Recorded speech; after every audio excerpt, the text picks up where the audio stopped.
180번째 새벽이었습니다. 김수진은 병원 창문 너머로 비치는 희미한 햇살을 바라보며 한숨을 내쉬었습니다. 창틀에 놓인 시계는 6시를 가리키고 있었죠. 반년이 넘는 시간 동안 병실에서 지내며 남편 박준영의 손을 잡아주던 일상이 이제 마지막을 향해 달려가고 있었습니다. 수진아. 박준영의 목소리는 어제보다 더 희미했습니다. 산소 마스크 너머로 흐르는 그 목소리에 김수진은 얼른 몸을 일으켰죠. 여기 있어요, 당신. 김수진이 남편의 창백한 손을 조심스레 잡았습니다. 한때는 당당하고 힘이 넘쳤던 손이 이제는 앙상한 뼈만 남아 있었습니다. 그 손이 김수진의 손을 약하게 쥐었죠. 내가 당신에게 줄 게 있어. 박준영은 힘겹게 말했습니다. 숨을 고르며 무언가를 전하려는 그의 눈빛은 마지막 힘을 모으는 듯 했습니다. 말씀하세요. 제가 듣고 있어요. 박준영은 자신의 베개 밑으로 손을 넣어 작은 봉투를 꺼냈습니다. 몰래 준비한 듯한 그 봉투는 여러 번 접혔다 펴진 흔적이 역력했죠. 김수진은 의아한 표정으로 봉투를 받아들었습니다. 이게 뭐예요? 꼭 혼자 가봐. 박준영은 말을 잇지 못하고 헐떡였습니다. 산소 마스크가 시야를 가리자 잠시 마스크를 내리고 말을 이었죠. 내가 마지막으로 당신에게 주는 선물이야. 김수진은 떨리는 손으로 봉투를 열었습니다. 낡은 종이에는 주소와 함께 여기로 꼭 혼자 가봐라는 메시지가 적혀 있었습니다. 이상한 주소였어요. 부산의 외곽, 김수진이 한 번도 들어보지 못한 곳이었습니다. 이곳이 어디죠?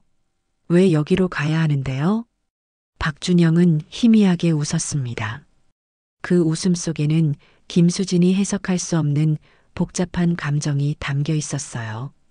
우리 가족, 진짜 비밀이 그곳에. 말을 끝마치지 못한 채 박준영의 눈꺼풀이 무거워졌습니다. 김수진은 남편의 손을 꽉 잡았습니다. 심장이 터질 듯이 뛰었죠. 여보, 무슨 비밀이요? 말해봐요. 박준영은 힘겹게 눈을 떴습니다.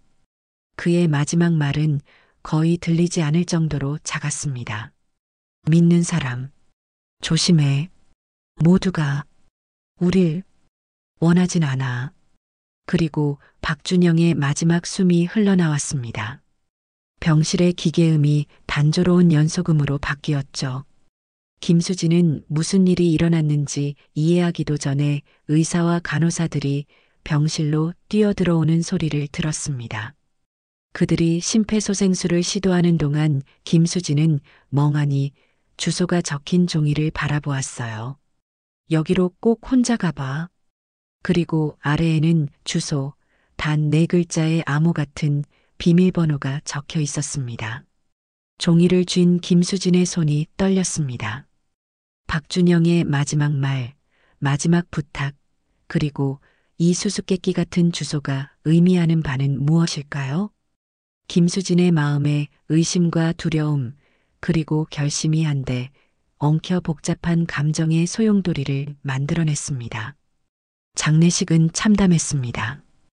박준영의 죽음은 제게에 큰 충격을 주었고 조문객들로 장례식장은 발 디딜 틈이 없었죠. 모두가 애도의 마음을 전하는 동안 김수진은 공허함만 느꼈습니다. 머릿속에는 남편이 남긴 주소와 그 마지막 말만이 맴돌았습니다. 수진아, 괜찮니? 박준영의 어머니 이숙자가 김수진의 어깨를 토닥였습니다. 하지만 그 눈빛은 따뜻함보다는 경계심이 더 많았죠.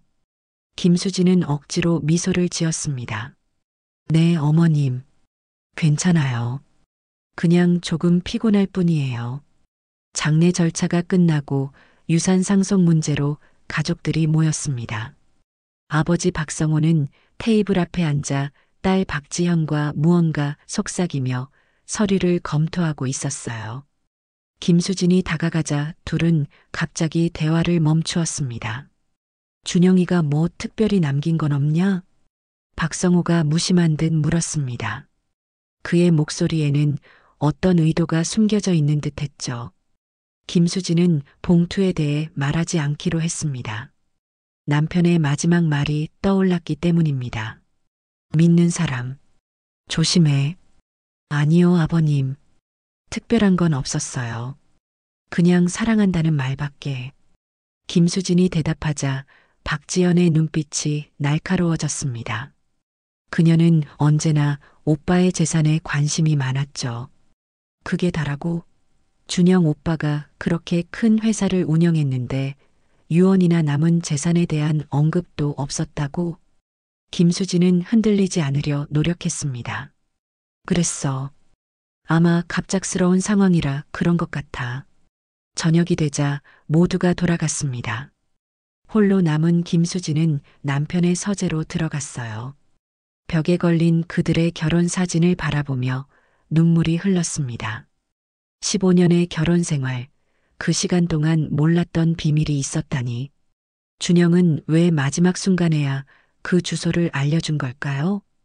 김수진은 봉투에서 종이를 꺼내 다시 살펴보았습니다. 주소는 부산 외곽의 한적한 곳이었어요.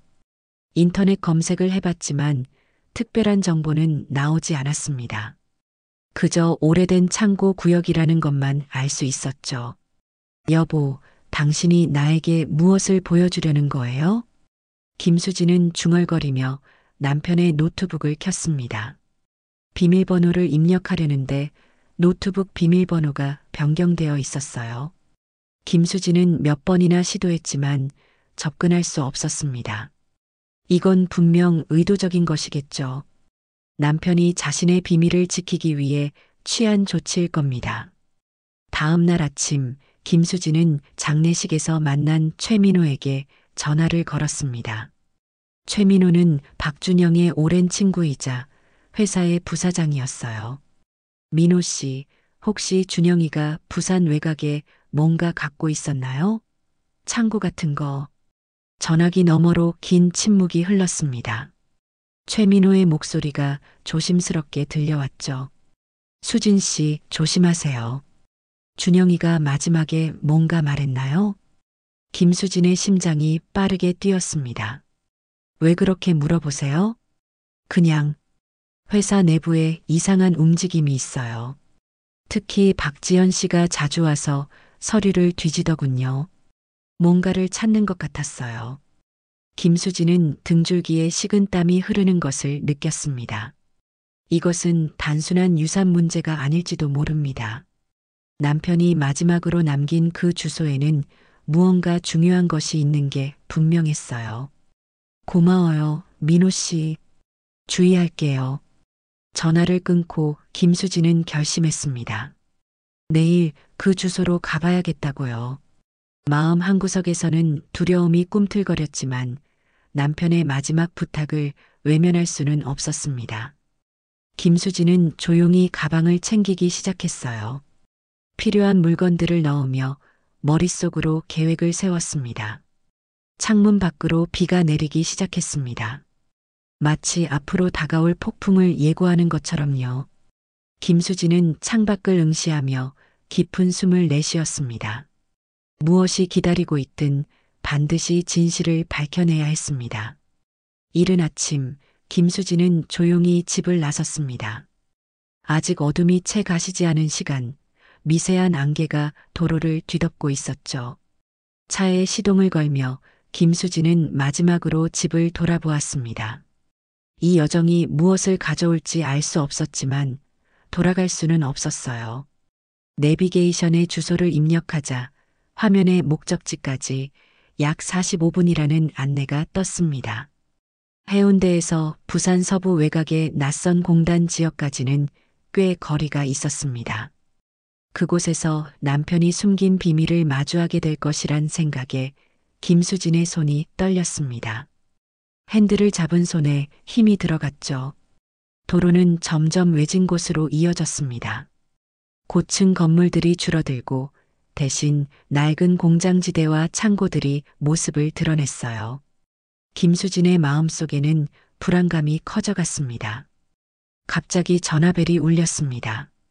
시어머니였어요. 수진아, 어디야? 아침부터 집에 없더구나. 김수진은 침착하게 대답했습니다. 아, 어머님. 잠시 바람 좀 쐬러 나왔어요. 머리가 아파서요.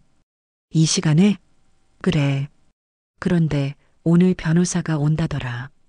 준영이 유원장 관련해서 얘기할 게 있다던데 빨리 돌아와야 할 것 같구나. 김수진은 잠시 말문이 막혔습니다. 유원장이라니? 남편은 특별한 유언장을 남기지 않았다고 알고 있었는데요. 유언장이요? 어떤 유언장인데요? 모르겠다. 지연이가 찾아냈다더라. 너도 빨리 와서 확인해봐. 전화가 끊겼습니다. 김수진의 가슴이 답답해졌어요. 박지연이 갑자기 유언장을 찾아냈다니 너무 의심스러웠습니다. 그녀는 항상 오빠의 재산에 욕심을 내왔죠. 이건 함정일지도 모릅니다. 시간이 없었습니다. 김수진은 속도를 높였어요. 남편이 남긴 주소에 빨리 도착해서 진실을 알아내야 했습니다. 그 유언장이라는 것이 가짜일 가능성이 컸으니까요. 내비게이션은 점점 더 낯선 지역으로 안내했습니다. 도로는 좁아지고 주변 환경은 더욱 황폐해졌어요. 마침내 내비게이션이 목적지 도착을 알렸습니다. 김수진은 차를 세우고 주변을 살폈어요. 버려진 창고 구역이었습니다. 대부분의 건물은 녹슬고 부서진 상태였죠. 봉투에 적힌 주소를 다시 확인하며 김수진은 차에서 내렸습니다. 창고 3번. 주소지는 낡은 철문이 달린 창고였어요. 김수진은 조심스럽게 다가갔습니다. 문은 잠겨 있었지만 그 옆에 번호키가 있었죠. 김수진은 봉투에 적힌 4자리 숫자를 입력했습니다. 삐빅 소리와 함께 문이 열렸습니다. 창고 안은 어두웠어요. 김수진은 주머니에서 휴대폰을 꺼내 손전등 기능을 켰습니다. 빛이 창고 내부를 비추자 먼지 섞인 공기가 환하게 드러났죠. 대부분의 공간은 비어 있었습니다. 하지만 구석에 작은 책상과 금고가 놓여 있었어요. 김수진은 조심스럽게 다가갔습니다. 책상 위에는 봉투 하나가 놓여 있었어요. 봉투에는 김수진의 이름이 적혀 있었습니다. 손이 떨리는 가운데 김수진은 봉투를 열었어요. 수진아, 이 글을 읽고 있다면 난 이미 세상을 떠났겠지. 내가 남긴 마지막 선물이야. 하지만 조심해. 금고 안에 모든 진실이 있어. 비밀번호는 우리가 처음 만난 날짜야. 김수진은 눈물을 참으며 금고로 다가갔습니다. 처음 만난 날짜. 2007년 5월 15일. 김수진은 7515를 입력했습니다. 금고가 열렸어요. 안에는 USB와 서류 뭉치, 그리고 또 하나의 편지가 있었습니다. 김수진이 서류를 꺼내려는 순간 창고 밖에서 차 소리가 들렸어요. 누군가가 온 것 같았습니다. 김수진은 재빨리 USB와 서류, 편지를 가방에 넣었습니다. 심장이 미친 듯이 뛰었죠. 차 문이 닫히는 소리와 함께 발자국 소리가 들렸습니다. 누군가가 창고로 다가오고 있었어요. 김수진은 숨을 곳을 찾아 주변을 둘러보았습니다. 창고 한쪽에 낡은 컨테이너가 있었어요. 김수진은 재빨리 그곳으로 몸을 숨겼습니다. 철문이 열리는 소리가 들렸습니다. 발소리가 창고 안으로 들어왔어요. 여기가 맞을 거야. 오빠가 분명 여기 뭔가를 숨겨뒀을 거야. 그 목소리는 박지연의 것이었습니다. 김수진은 숨을 죽였어요. 또 다른 발소리가 들렸죠. 확실해? 별거 없는 것 같은데. 낯선 남자의 목소리였습니다. 김수진은 컨테이너 틈새로 상황을 살폈어요. 박지현과 함께 온 남자는 키가 크고 날카로운 인상을 가진 사람이었습니다. 김수진은 그를 본 적이 없었어요. 저기 금고가 있잖아. 열어봐. 박지연이 금고를 가리켰습니다. 남자는 금고 앞에 무릎을 꿇고 뭔가를 시도했어요. 하지만 이미 열려있는 금고 문을 보고는 놀란 표정을 지었습니다. 이미 누가 열었어? 박지연이 재빨리 다가왔습니다. 뭐라고? 그럴 리가 없어. 비밀번호는 나만 알고 있었는데. 김수진은 심장이 멎는 것 같았습니다. 박지연이 비밀번호를 알고 있었다니. 그녀와 준영 사이에 무슨 일이 있었던 걸까요? 김수진의 머릿속이 복잡해졌어요. 박지연은 분노에 찬 목소리로 소리쳤습니다. 비었잖아. 누가 먼저 왔었어. 분명히 김수진이야. 그 여자가 여기 주소를 알았을 거야. 여기 누가 있어? 남자가 갑자기 소리쳤습니다. 김수진은 숨을 멈췄어요. 컨테이너 안에서 미세하게 움직였던 것이 들켰나 봅니다. 발소리가 컨테이너 쪽으로 다가왔습니다. 김수진은 가방을 꽉 쥐고 어떻게 해야 할지 생각했어요. 도망칠 곳은 없었습니다. 뭐야, 고양이였네. 남자의 목소리가 들렸습니다. 컨테이너 뒤에서 작은 고양이가 놀라 도망치는 소리가 났어요. 김수진은 안도의 한숨을 내쉬었습니다. 하지만 여전히 상황은 위험했죠. 쓸데없는 짓 말고 빨리 찾아보자. 시간이 없어. 박지연이 초조하게 말했습니다. 그녀는 창고 안을 뒤지기 시작했어요. 서랍과 상자들을 열고 구석구석 살폈습니다. 김수진은 가만히 숨을 죽이며 그들의 대화에 귀를 기울였어요. USB나 서류 같은 걸 찾아. 오빠가 회사 비밀 계약서에 관한 정보를 여기 숨겼을 거야. 비밀 계약서라니? 김수진은 자신이 가방에 넣은 서류와 USB가 무엇인지 궁금해졌습니다. 남편이 숨겨둔 중요한 회사 정보일까요? 아니면 다른 종류의 비밀일까요? 여기선 찾을 수 없을 것 같아. 다른 곳을 알아봐야 할 것 같은데. 남자가 말했습니다. 박지연은 한숨을 내쉬었어요. 아버지가 알면 화내실 거야. 그 유언장은 내가 만든 가짜라고. 시간이 얼마 없어. 김수진의 눈이 커졌습니다. 역시 유언장은 가짜였군요. 박지연이 무슨 짓을 꾸미고 있는 걸까요? 곧 발소리가 멀어지고 문이 닫히는 소리가 들렸습니다. 김수진은 조심스럽게 컨테이너에서 나왔어요. 창고는 다시 고요해졌습니다. 서둘러 차로 돌아간 김수진은 창고에서 꺼낸 것들을 확인하기 시작했습니다. 먼저 USB를 노트북에 연결했어요. 파일들이 나타났습니다. 대부분은 회사 관련 문서였지만 특별히 눈에 띄는 폴더가 하나 있었죠. 진실이라는 이름의 폴더였습니다. 김수진이 폴더를 열자 충격적인 문서들이 나타났어요. 박지현과 그 남자가 회사 자금을 빼돌리려는 계획을 세운 이메일들이었습니다. 그들은 남편 몰래 회사의 중요한 기술 정보를 경쟁사에 팔아넘기려 했던 거였죠. 사진 속 남자는 방금 전 박지현과 함께 창고에 온 바로 그 사람이었습니다. 또 다른 폴더에는 회사의 해외 계좌와 비밀 계약에 관한 정보가 있었어요. 박준영은 회사의 미래를 위해 새로운 기술 개발에 투자하고 있었습니다. 하지만 박지현과 그 남자는 이 자금을 가로채려 했던 거였죠. 이럴 수가. 김수진은 신음했습니다. 남편이 자신의 피부치에게 배신당했다니. 이는 단순한 돈 문제가 아니었습니다. 가족에 대한 깊은 배신이었죠. 김수진은 편지를 열었습니다. 남편의 필체로 쓰여진 글이었어요. 수진아, 이것을 읽는다면 넌 이미 내가 세상을 떠났을 거야. 내 병이 점점 심해지면서 회사에 대한 걱정이 많았어. 그래서 중요한 정보는 따로 보관해 두기로 했지. 조사 중에 충격적인 사실을 알게 됐어. 지연이와 그녀의 남자친구가 회사 정보를 빼돌리고 있었어.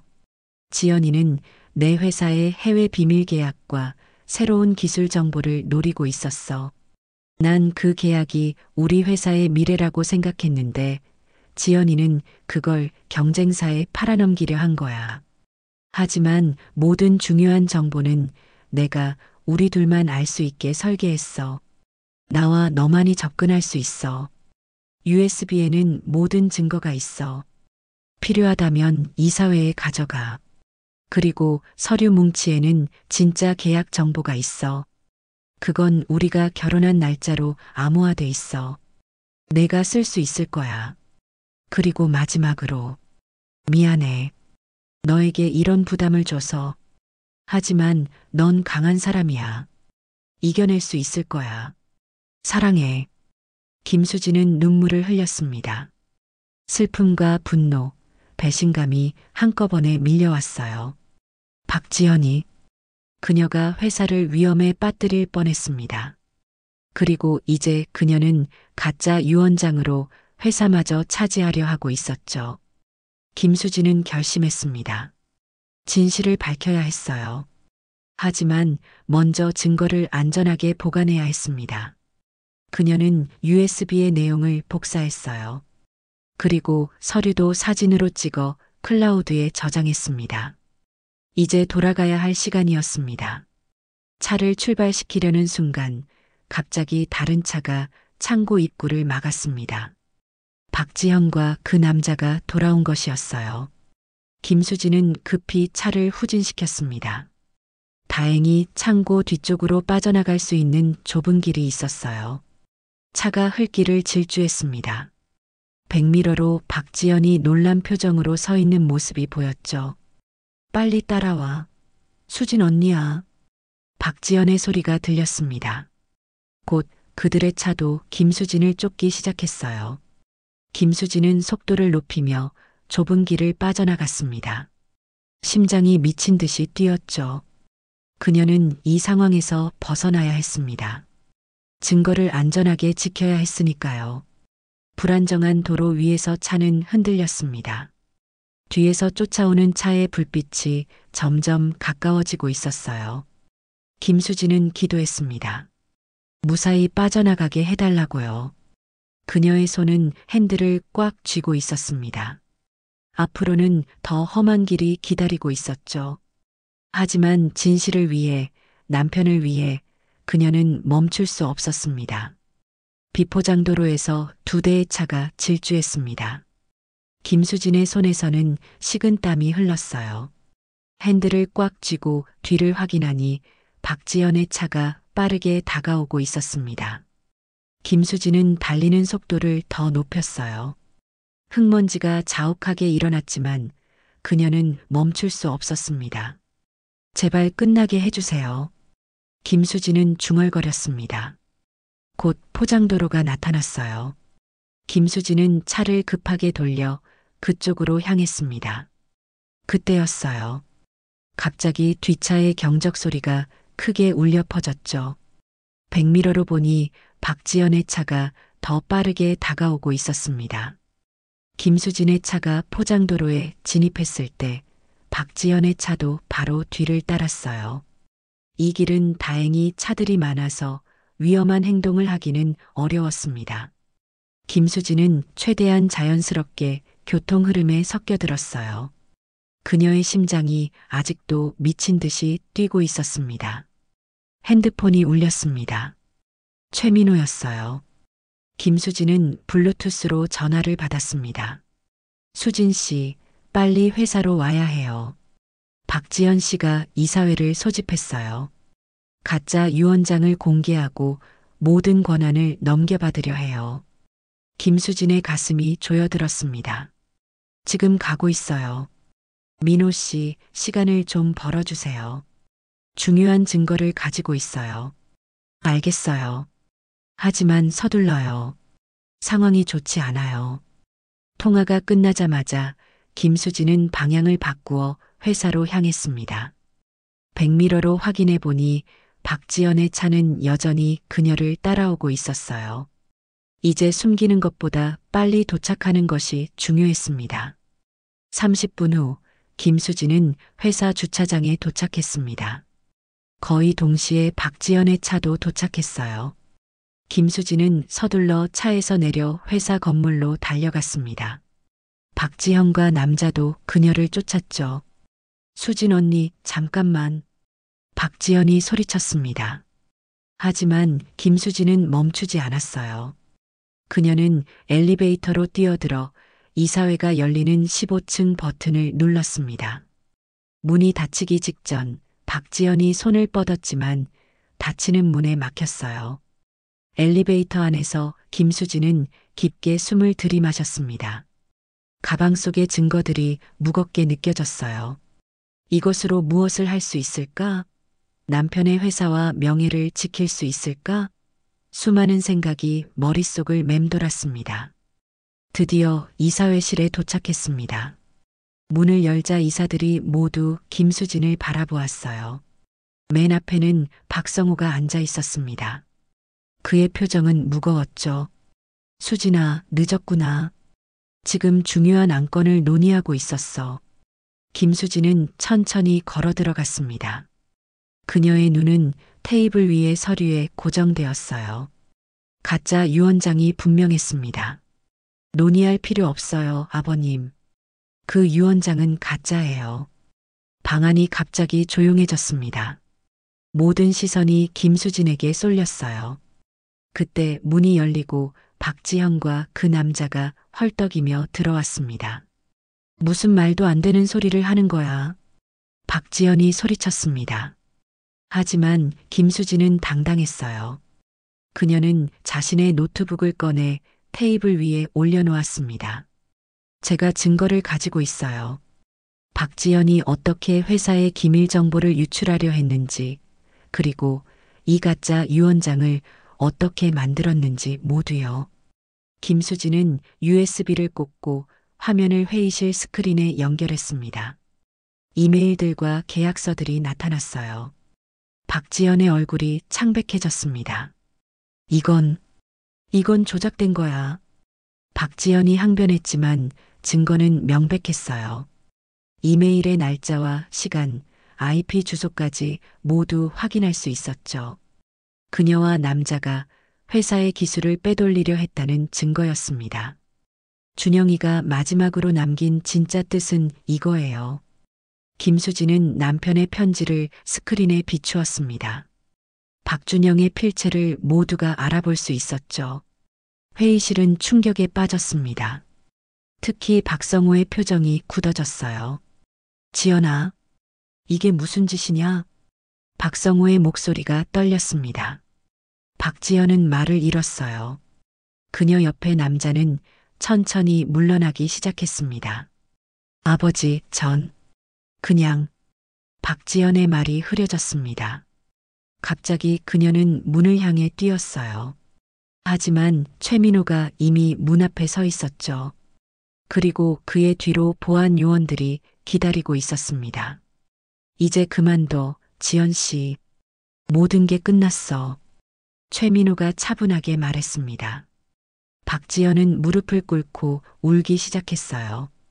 그녀의 계획은 완전히 무너져 내렸습니다. 이사회는 충격 속에서 계속되었어요. 김수진은 남편이 남긴 진짜 계획을 공개했습니다. 회사의 미래를 위한 새로운 기술 투자, 직원들을 위한 복지 계획, 그리고 김수진에게 넘기는 의사 결정권까지 모두요. 준영이는 항상 회사와 가족을 위해 최선을 다했어요. 그의 뜻을 이어가기 위해 저도 최선을 다하겠습니다. 김수진의 목소리는 확고했습니다. 이사들은 천천히 고개를 끄덕였어요. 박성호는 딸을 바라보며 깊은 한숨을 내쉬었습니다. 회의가 끝나고 사람들이 나갈 때 박성호가 김수진에게 다가왔어요. 수진아, 미안하다. 내가 몰랐어. 괜찮아요, 아버님. 우리 모두 속았어요. 준영이가 널 선택한 건 정말 현명한 결정이었구나. 박성호의 눈에 눈물이 고였습니다. 김수진도 마음이 아팠어요. 이 모든 일이 가족에게 준 상처가 너무 컸습니다. 하지만 이제 진실이 밝혀졌고 앞으로 나아갈 시간이었죠. 김수진은 창밖을 바라보았습니다. 햇살이 도시를 비추고 있었어요. 남편이 왜 그 창고에 증거를 남겼는지, 왜 그녀에게만 알려주었는지 이제야 이해가 됐습니다. 그는 끝까지 그녀를 믿었던 거예요. 여보, 당신 뜻대로 됐어요. 이제 편히 쉬세요. 김수진은 마음속으로 속삭였습니다. 앞으로의 길은 여전히 험난할 것입니다. 하지만 그녀는 더 이상 두렵지 않았어요. 남편이 남긴 사랑과 신뢰가 그녀에게 힘이 되어 주었으니까요. 3일이 지났습니다. 김수진은 남편의 서재에 앉아 창밖을 바라보았어요. 가을비가 창문을 타고 흘러내렸습니다. 그녀의 손에는 남편이 남긴 또 다른 편지가 들려 있었죠. 이 편지는 그녀가 가져온 서류 속에 숨겨져 있었습니다. 봉투에는 마지막 비밀이라고 적혀 있었어요. 김수진은 깊은 숨을 들이마시고 봉투를 열었습니다. 안에는 여러 장의 종이와 작은 열쇠가 있었어요. 첫 페이지에는 박준영의 필체로 쓰여 있었습니다. 수진아, 이 편지를 읽고 있다면 넌 이미 지연이의 배신을 알았을 거야. 하지만 내가 너에게 알려주고 싶은 더 중요한 비밀이 있어.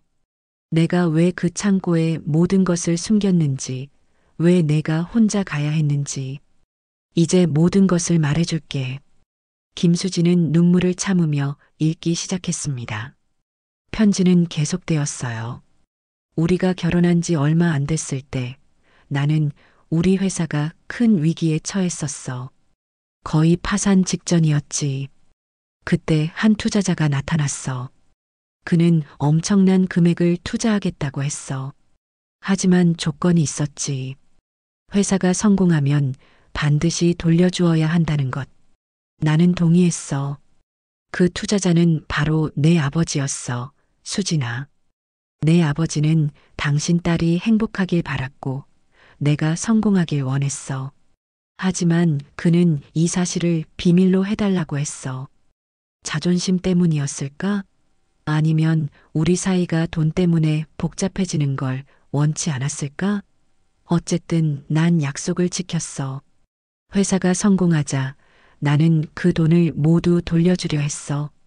하지만 내 아버지는 거절했지. 대신 그는 그 돈을 너를 위한 신탁 기금으로 만들어 달라고 했어. 너의 미래와 안전을 위해서. 그리고 그는 돌아가셨지. 창고에 있는 금고에서 찾은 서류들은 그 신탁 기금에 관한 것이야. 이제 그 돈은 모두 내 것이야. 하지만 이 사실을 알게 되면 내 가족들, 특히 지연이가 어떻게 반응할지 걱정됐어. 그래서 비밀로 했던 거야. 김수진은 놀라움에 입을 다물지 못했습니다. 그녀의 아버지가 그런 일을 했다니요. 그는 오래전에 돌아가셨고 김수진은 그에 대한 기억이 많지 않았습니다. 하지만 이런 방식으로 그의 사랑을 느끼게 될 줄은 몰랐어요. 편지는 계속되었습니다. 작은 열쇠는 우리 집 지하실의 금고를 여는 열쇠야. 거기에 모든 법적 서류가 있어. 내 아버지의 유언장 사본도 있지. 그가 얼마나 너를 사랑했는지 보여주는 증거야. 수진아, 미안해. 이런 비밀을 너에게 말하지 않아서. 하지만 난 내 아버지와의 약속을 지키고 싶었어. 그리고 솔직히 말하면 내가 성공한 것이 내 아버지 덕분이라는 사실이 알려지는 게 두려웠을지도 몰라. 자존심 때문이었을까? 아마도 그랬을 거야. 이제 모든 것이 내 것이야. 어떻게 사용할지는 내 마음이야. 하지만 한 가지 부탁이 있어. 지연이를 너무 미워하지 마. 그녀는 항상 인정받고 싶어 했어. 우리 부모님은 내가 성공하자 모든 관심을 나에게 쏟았고 지연이는 소외감을 느꼈을 거야. 그게 그녀를 이런 길로 이끌었을지도 몰라. 용서하라는 말은 아니야. 다만 이해해보라는 거지. 마지막으로 수진아. 넌 내 인생의 가장 큰 축복이었어. 너와 함께한 모든 순간이 행복했어. 사랑해. 편지가 끝났습니다. 김수진의 얼굴로 눈물이 흘러내렸어요. 그녀의 마음은 복잡한 감정으로 가득 찼습니다. 슬픔, 그리움, 놀라움, 그리고 감사함까지 모두 뒤섞였죠. 김수진은 조용히 일어나 지하실로 향했습니다. 오랫동안 사용하지 않았던 공간이었어요. 그녀는 작은 열쇠로 숨겨진 금고를 열었습니다. 안에는 박준영이 말한 대로 서류들이 가지런히 정리되어 있었어요. 그리고 맨 위에는 그녀의 아버지 사진이 놓여 있었습니다. 오래된 사진이었죠. 아버지가 젊었을 때의 모습이었습니다. 그 순간 갑자기 초인종이 울렸어요. 김수진은 서류를 다시 금고에 넣고 올라갔습니다. 현관문을 열자 박지연이 서 있었어요. 그녀의 얼굴은 지쳐 보였고 눈은 울어서 붉어져 있었습니다. 들어가도 될까요? 박지연의 목소리는 떨렸습니다. 김수진은 잠시 망설였지만 문을 열어주었어요. 차라도 마실래요? 김수진이 물었습니다. 박지연은 고개를 끄덕였어요. 두 사람은 거실로 향했습니다. 침묵이 이어졌죠. 마침내 박지연이 입을 열었습니다. 언니, 미안해요. 정말 미안해요. 박지연의 목소리가 흔들렸습니다. 김수진은 그녀를 바라보았어요. 왜 그랬어요? 오빠는 아가씨를 정말 아꼈는데. 박지연의 눈에서 눈물이 흘렀습니다. 저도 몰라요. 처음엔 그냥 인정받고 싶었어요. 오빠처럼요. 그리고 재성이를 만났고 그는 제가 할 수 있다고, 제가 더 잘할 수 있다고 말했어요. 저는 그 말을 믿었어요. 재성이? 그 남자 이름이 재성이었어요? 박지연은 고개를 끄덕였습니다. 강재성이요. 경쟁사 직원이었어요. 그는 저를 이용한 거예요. 회사 정보를 빼내기 위해서요. 저는 바보였어요. 김수진은 한숨을 내쉬었습니다. 박지연이 속은 것인지 아니면 지금 또 연기하는 것인지 확신할 수 없었어요. 하지만 그녀의 눈빛에는 진심이 담겨 있는 것 같았습니다. 아가씨, 오빠가 아가씨에게 남긴 말이 있어. 김수진은 편지 일부를 읽어주었습니다. 박지연을 이해하라는 부분이요. 박지연의 눈에서 더 많은 눈물이 흘렀습니다. 오빠가 그렇게 말했어요? 제가 이런 짓을 했는데도? 김수진은 고개를 끄덕였습니다. 오빠는 항상 가족을 중요하게 생각했어. 아가씨가 한 일은 용서하기 어렵지만 적어도 이해는 하려고 해요. 박지연은 흐느꼈습니다. 오랜 시간 동안 두 사람은 말없이 앉아 있었어요. 창밖의 비는 여전히 내리고 있었습니다. 마치 모든 상처와 눈물을 씻어내리려는 듯이요. 이제 어떻게 해야 할지 모르겠어요. 박지연이 마침내 말했습니다. 김수진은 그녀를 바라보았어요. 정직하게 살아요. 잘못을 인정하고 다시 시작해요. 오빠는 그걸 원했을 거예요. 박지연은 고개를 끄덕였습니다. 그녀의 눈에는 결심이 깃들어 있었어요. 두 사람은 다시 침묵에 빠졌습니다. 하지만 이번 침묵은 조금 다른 느낌이었어요. 아직 화해라고 할 수는 없었지만 적어도 이해의 시작이었을지도 모릅니다. 김수진은 창밖을 바라보았습니다. 비가 그치고 있었어요. 어둠 속에서 희미한 빛이 보이기 시작했습니다. 마치 앞으로의 삶을 암시하는 것처럼요. 아직 많은 상처가 남아있지만 이제 진실이 밝혀졌고 치유의 시간이 시작되었습니다. 한 달이 지났습니다. 김수진은 회사 건물 옥상에서 도시의 전경을 바라보고 있었어요.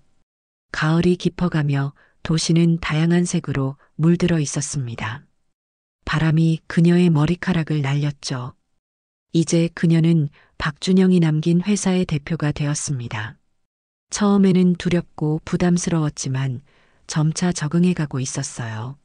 수진 씨, 여기 있었군요. 최민호의 목소리가 들렸습니다. 그는 김수진에게 다가와 옆에 섰어요. 손에는 서류 뭉치를 들고 있었죠. 새 계약서 검토는 끝났어요. 모두 괜찮아 보입니다. 김수진은 미소를 지었습니다. 고마워요, 민호 씨. 당신이 없었다면 이 모든 걸 해내지 못했을 거예요. 최민호는 쑥스러운 듯 웃었어요. 아닙니다. 수진 씨가 정말 잘 해내고 있어요. 준영 씨도 분명 자랑스러워 하실 거예요. 두 사람은 잠시 침묵 속에서 도시를 바라보았습니다. 지난 한 달은 많은 변화가 있었어요. 박지연은 자신의 잘못을 인정하고 회사를 떠났습니다. 그녀는 모든 법적 책임을 지기로 했죠. 강재성은 산업 스파이 혐의로 구속되었고요. 회사는 천천히 안정을 찾아가고 있었습니다. 아, 그리고 이것도 있어요. 최민호가 작은 상자를 건넸습니다. 김수진은 의아한 표정으로 상자를 열었어요. 안에는 오래된 시계가 있었습니다. 준영 씨의 첫 사무실에서 발견됐어요. 서랍을 정리하다가 찾았습니다. 뒷면에 뭔가 적혀 있더라고요. 김수진은 시계를 조심스럽게 들었습니다. 뒷면을 보니 작은 글씨로 메시지가 새겨져 있었어요. 시간은 가장 소중한 선물이다. 수진에게 영원히. 시계는 오래된 것이었지만 아직도 정확하게 시간을 가리키고 있었어요. 남편이 그녀를 위해 준비했던 또 다른 선물이었나요? 아니면 그저 우연일까요? 준영 씨는 항상 소소한 것들에 의미를 두었죠. 최민호가 말했습니다. 그의 눈에도 그리움이 어려 있었어요. 김수진은 시계를 손목에 차보았습니다. 크기가 조금 컸지만 따뜻한 느낌이 들었어요. 저녁 식사라도 같이 할까요? 준영 씨 이야기도 하고. 최민호가 조심스럽게 제안했습니다. 김수진은 잠시 생각했어요. 그동안 그녀는 대부분의 시간을 회사와 남편이 남긴 일들을 정리하는 데 보냈습니다. 누군가와 편안하게 이야기를 나눈 적이 거의 없었죠. 좋아요. 준영 씨가 자주 가던 그 중국집에서 만날까요? 두 사람은 미소를 나누었습니다. 그들은 함께 엘리베이터로 향했어요. 김수진은 남편의 시계를 바라보았습니다. 시간은 계속 흐르고 있었죠. 마치 삶이 계속되어야 한다고 말하는 것처럼요. 저녁 식사 후 김수진은 집으로 돌아왔습니다. 현관을 열자 조용한 집이 그녀를 맞이했어요. 그녀는 거실에 앉아 남편의 사진을 바라보았습니다. 웃고 있는 박준영의 모습이었죠. 오늘도 무사히 지냈어요, 여보. 김수진은 중얼거렸습니다. 이제 그녀는 매일 밤 이렇게 남편에게 하루를 보고했어요. 슬픔은 여전히 있었지만 점차 그 무게가 가벼워지고 있었습니다. 그녀는 남편이 남긴 신탁기금 서류를 꺼냈어요. 오랫동안 고민한 끝에 김수진은 결정을 내렸습니다. 그 돈으로 장학재단을 설립하기로 했어요. 어려운 환경의 학생들을 위한 재단이었죠. 그녀의 아버지와 남편의 정신을 이어가는 방법이었습니다. 다음 날 아침 김수진은 변호사 사무실을 찾았습니다. 재단 설립에 관한 서류를 작성하기 위해서였어요. 변호사는 그녀의 계획을 듣고 감탄했습니다. 정말 의미 있는 일이네요, 김 사장님. 김수진은 여전히 사장님이라는 호칭이 어색했습니다. 하지만 이제는 받아들일 준비가 되어 있었어요. 남편과 아버지가 저에게 주신 선물을 나누고 싶어요. 그게 제가 그들에게 보답하는 방법인 것 같아요. 서류 작업을 마친 후 김수진은 박성호를 만나러 갔습니다. 시아버지는 요양원에 머물고 있었어요. 박지연의 일 이후 건강이 급격히 나빠졌기 때문이었죠. 김수진은 일주일에 2번씩 그를 찾아갔습니다. 아버님, 오늘은 어떠세요? 박성호는 창가에 앉아 있었습니다. 그의 모습은 한 달 전보다 훨씬 쇠약해 보였어요. 하지만 그의 눈은 여전히 맑았습니다. 수진아, 왔구나. 회사는 잘 돌아가고 있니? 김수진은 의자에 앉았습니다. 네, 걱정 마세요. 모든 게 안정되고 있어요. 그리고 제가 새로운 계획을 시작했어요. 장학재단이에요.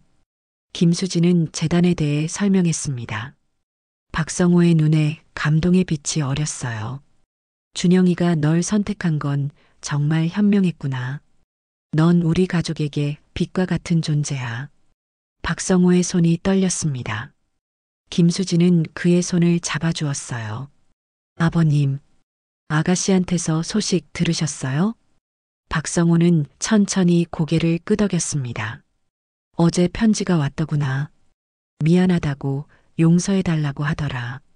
시간이 좀 필요할 것 같아. 김수진은 이해한다는 듯 고개를 끄덕였습니다. 상처는 쉽게 아물지 않아요. 특히 가족 간의 배신은 더 깊은 상처를 남기죠. 하지만 시간이 지나면 조금씩 나아질 것입니다. 아버님, 저도 처음엔 아가씨를 용서할 수 없었어요.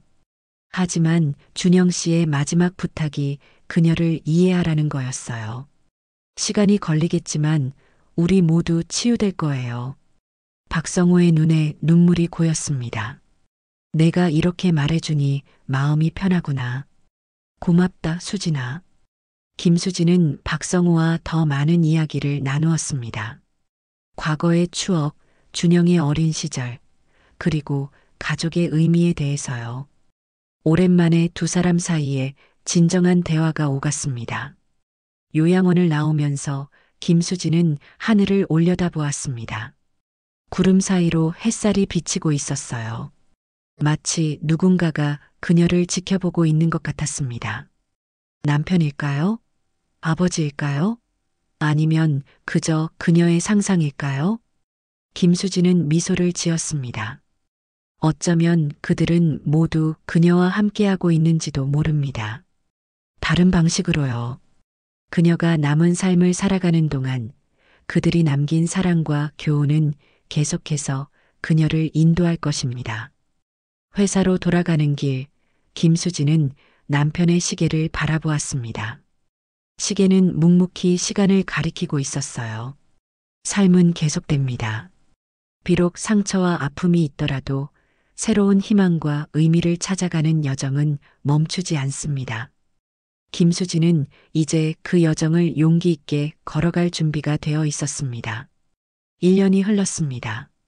봄바람이 부산의 거리를 스쳐 지나갔어요. 벚꽃잎들이 하늘을 수놓으며 흩날렸습니다. 김수진은 새로 지어진 박준영 기념관 앞에 서 있었어요. 오늘은 기념관 개관식 날이었습니다. 많은 사람들이 모여 있었죠. 수진 씨, 이제 리본 커팅 시간입니다. 최민호가 다가와 말했습니다. 그의 옆으로 박성호가 휠체어를 타고 있었어요. 노인의 건강은 여전히 좋지 않았지만 오늘만큼은 꼭 참석하고 싶다고 했습니다. 김수진은 고개를 끄덕이며 단상으로 올라갔어요. 여러분, 오늘 이 자리에 함께 해주셔서 감사합니다. 김수진의 목소리가 마이크를 통해 울려 퍼졌습니다. 그녀는 잠시 청중을 바라보았어요. 회사 직원들, 친구들, 그리고 뒤쪽에는 박지현도 조용히 서 있었습니다. 그녀는 출소한 지 얼마 되지 않았어요. 가벼운 형을 받고 사회봉사 명령을 수행 중이었습니다. 이 기념관은 단순히 한 사람을 기리는 공간이 아닙니다. 이곳은 꿈과 희망, 그리고 사랑을 나누는 공간입니다. 박준영이 늘 말했던 것처럼 진정한 성공은 혼자 이루는 것이 아니라 함께 나누는 것이니까요. 김수진은 계속해서 말했습니다. 기념관은 교육센터와 장학재단의 본부로 사용될 예정이었어요. 어려운 환경의 학생들에게 교육 기회를 제공하고 창업을 꿈꾸는 젊은이들을 지원하는 공간이 될 것입니다. 제 남편은 항상 누군가의 꿈을 응원하는 사람이었습니다. 그의 정신을 이어받아 우리도 더 많은 꿈을 응원하고 싶습니다. 연설이 끝나고 리본 커팅식이 진행되었습니다. 김수진과 박성호, 그리고 첫 장학생으로 선발된 학생이 함께 리본을 잘랐어요. 박수 소리가 울려 퍼졌습니다. 김수진의 눈에는 기쁨의 눈물이 맺혔죠. 기념관 내부 투어가 시작되었습니다. 벽면에는 박준영의 생애와 그의 철학을 담은 사진과 글귀들이 전시되어 있었어요.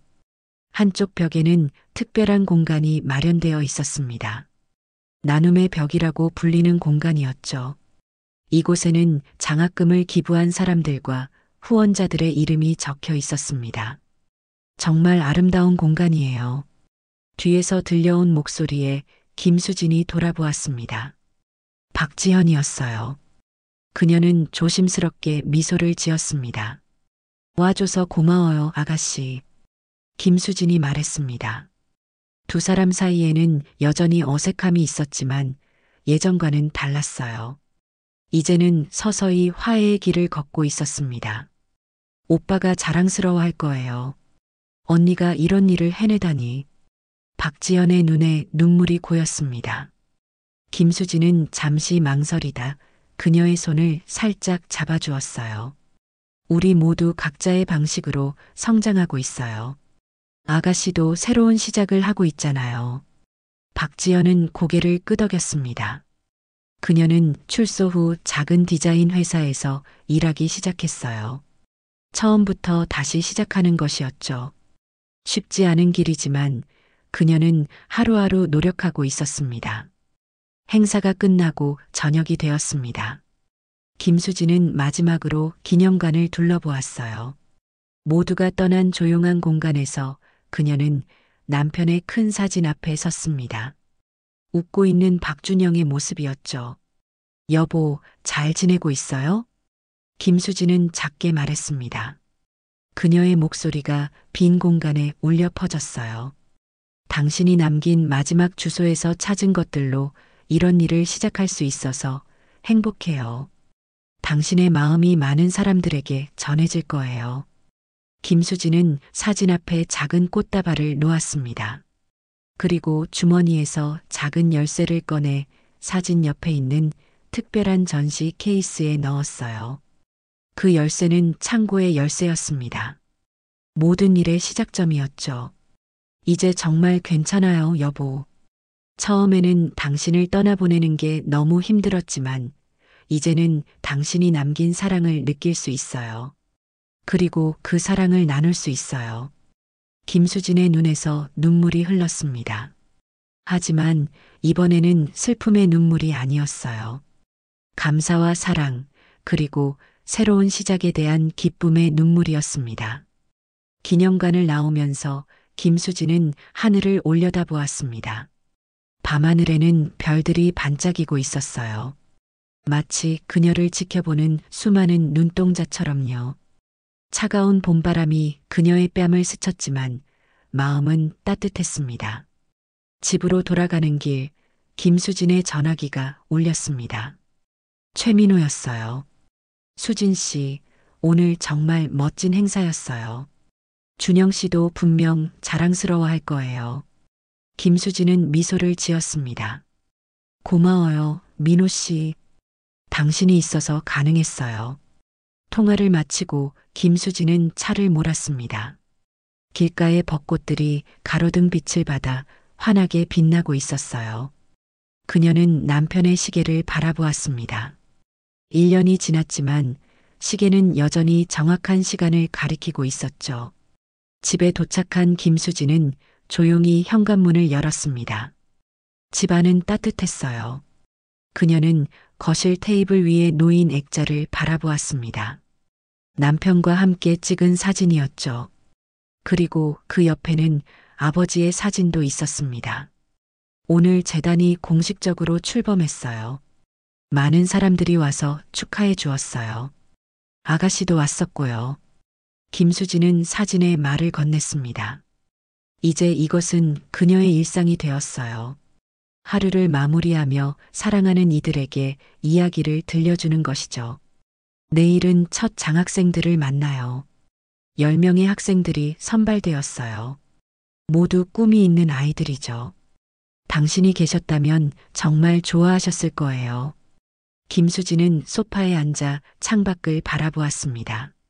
도시의 불빛이 밤하늘의 별들과 어우러져 아름다운 풍경을 만들고 있었어요.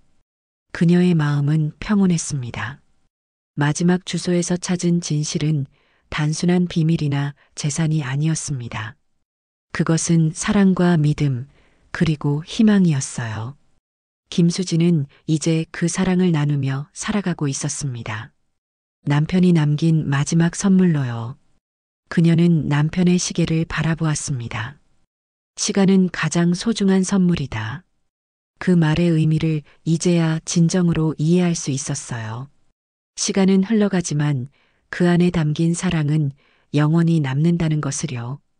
김수진은 조용히 눈을 감았습니다. 내일은 또 다른 시작이 될 것입니다. 그리고 그녀는 그 여정을 계속해 나갈 것이에요. 남편이 남긴 사랑을 가슴에 안고 그 사랑을 세상과 나누며요. 마지막 주소에서 찾은 진실은 결국 새로운 시작이 되었습니다. 끝은 언제나 새로운 시작을 품고 있는 법이니까요. 김수진의 삶도 이제 새로운 장을 열어가고 있었습니다. 슬픔과 상처를 넘어 희망과 사랑의 장으로요.